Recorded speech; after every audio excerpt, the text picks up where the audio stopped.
And Dr. Lucas in the studio. Good morning, Doctor. How are you? Good morning, I'm good. And welcome back after a week off here this morning. Hard to get back into the old routine. There you go. All right, so what are we talking about today? Insulin. Mm-hmm. Insulin's a hormone, so not all hormones are male hormones. So there are some Right. other hormones. And insulin is a hormone. It's the only one in the body that lowers the blood sugar.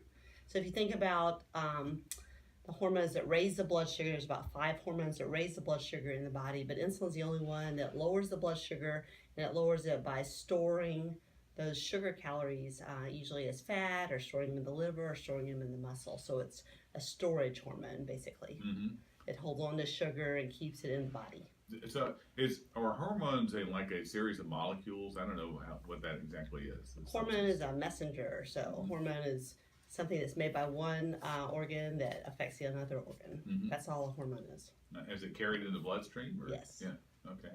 So insulin then it becomes very crucial, I guess, for Yeah, diabetics. since insulin's the only one that lowers the blood sugar, if you don't have insulin or the insulin doesn't work, as in diabetes, then your blood sugar stays high, and the body's not used to that, and it creates problems when it's high.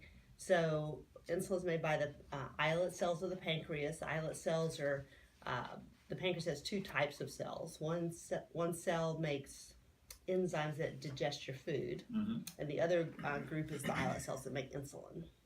So insulin that diabetics use, does that differ from what they make in their own body? If you make insulin in your pancreas, if you make it in the islet cells, which everybody does most of the time, it goes into the bloodstream a different way. So it goes into a vein that goes into the liver, and it keeps the liver from making sugar. So it's in the bloodstream pretty quickly. The insulin we take does not do that. The insulin we take is injection, and it's under the skin. So it has to be absorbed in the blood, in the skin.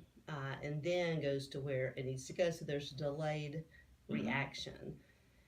So when your body produced insulin actually gets to work faster than... Oh yeah, I mean, when you think about food or look at food, your body's starting to make insulin already. And there's signals that tell the pancreas to start making insulin, that you're getting ready to eat, get ready, because we want to keep the blood sugar from ever going up. And I think most people don't understand that. Normally your blood sugar is about 90 all the time, or somewhere in there. It's not 180 sometimes, and that's not normal for anybody to ever have a blood sugar high. The body keeps it very tightly regulated because of the problems with high blood sugar. So if your body's working normally with your pancreas and your insulin and everything, then your blood sugar never goes up no matter what you eat or drink or do. So when somebody says, I can just look at a pie and gain 10 pounds, that's not true, but it does do something when you In just a way, look at it. it tells your brain, if you tell your brain you're going to eat something, it starts the process. Now, you have to continue the process. So if you say, I'm not going to eat that pie, then it immediately shuts down. And the signal that tells the pancreas to make insulin only lasts for 15 seconds. So you have to look at the pie for a long time, I guess, before you eat it.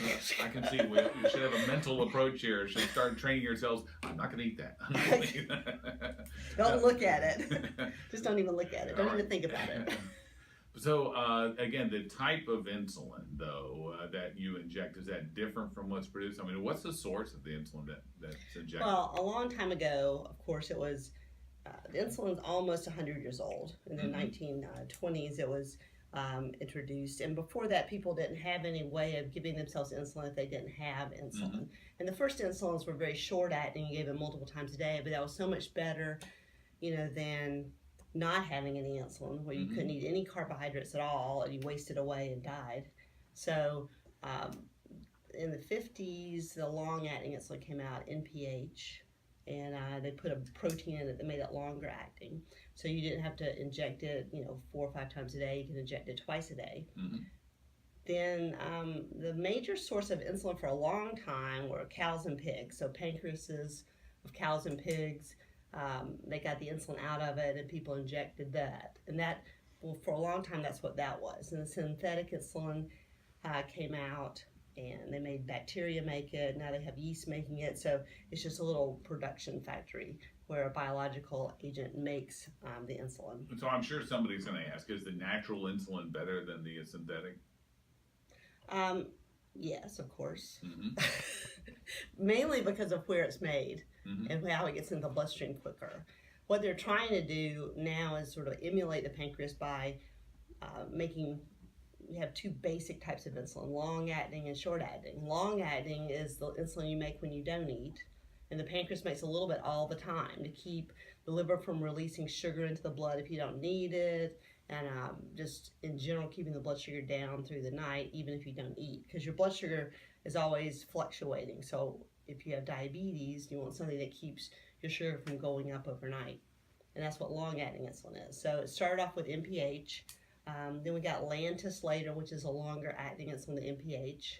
And then we have several other kinds. We have Levemir and Toujeo. Toujeo is like Lantus. It's a newer version of Lantus. So those are the longer acting, work up to 24 hours. Mm-hmm. Then there's a real long acting now, which is called Tresiba or Degludec insulin, and it lasts 41 hours. So it lasts a little bit longer. And so that's the basal. It's called basal insulin. That means it gives you the same amount of insulin all the time, whether you eat or not. And that keeps your blood sugar even in between meals and overnight. Okay, So so that's it's like a helpful. time-released kind of thing. It's like a time-release insulin. It's usually some type of crystal, either a crystalline structure or some other molecule in it that keeps it from being released right away, and it releases slowly over time. And that's what the long-acting insulins are. The body, of course, makes the same type of insulin all the time. It just makes it continuously. So it's not a long or short-acting insulin. It's just the same insulin molecule. Is most around the world, most of the insulin that's used now synthetic? Yes. Yes. Okay. It's not from pig or cow anymore. A lot of people had reactions or they were allergic. Mm-hmm. And so the human, first of all, pork insulin is very close to human, very similar. So they went from beef pork insulin just to pork insulin, and that was an improvement. And then they actually started making insulin. Insulin's a pretty big molecule, so it's hard to manufacture. So that's why it took them so long. But they do make synthetic insulin now, so there's a good supply of it. All right, when we come back from the break, I want to talk a little bit about how you decide about dosage of insulin too. We'll talk about that coming up in a moment here on Sugar Talk with Dr. K. Jean Lucas. So how do you figure out dosage of insulin? You just make up a dose. Just make it up. If you don't like that one, try another. Well, if you're type 2 and you're adding insulin, you want the basal insulin first usually, depending on when your sugar's high. If your sugar's high in the morning, you want something that keeps it from going up in the morning. A lot of times, though, the morning blood sugar's high because the bedtime blood sugar's high because you pig out at night, and then nobody measures it at night because they're too afraid to measure it at night. So they measure it in the morning, and it looks high in the morning, and they say they have a dawn phenomenon, which means that the sugar goes up at 3 a.m. when all the hormones that raise the blood sugar go up. But a lot of times it's the sugar at bedtime. So you want to hit the sugar that's the highest first. If the sugar is the highest at bedtime, then you need to look at what you're eating at night, or you can take short-acting insulin at supper to prevent it from going up at bedtime. But if it's really normal at bedtime and it goes up through the night, then you need a longer-acting insulin. So usually we start with a small dose, like 10 units, and gradually work up depending on the effect. So you don't want to have any low blood sugars from insulin that you're injecting, but you want to give some kind of insulin. If you really are type 1 and you have no insulin, then you need a basal insulin to keep it level through the day, as well as what's called bolus insulin. Bolus insulin is when you give insulin based on what you're eating or what your blood sugar is, and you calculate it at each meal. And that's usually a Novolog, Humalog, or a Pedra. Those are the very quicker acting ones. But they still take a while to work.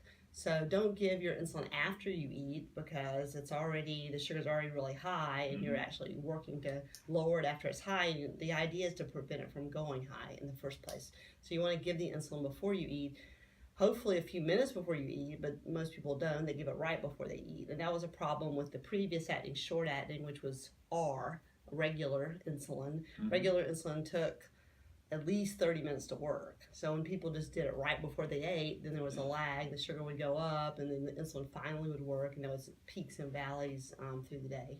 You want to find out more, including what kind of studies are going on right now at Diabetes and Endocrinology Consultants, you can go online to beachdoctor.com or call for more information at 222-5700. That's 252-222-5700 at beachdoctor.com for Diabetes and Endocrinology Consultants. We'll see you next week here on Sugar Talk. Okay, thanks.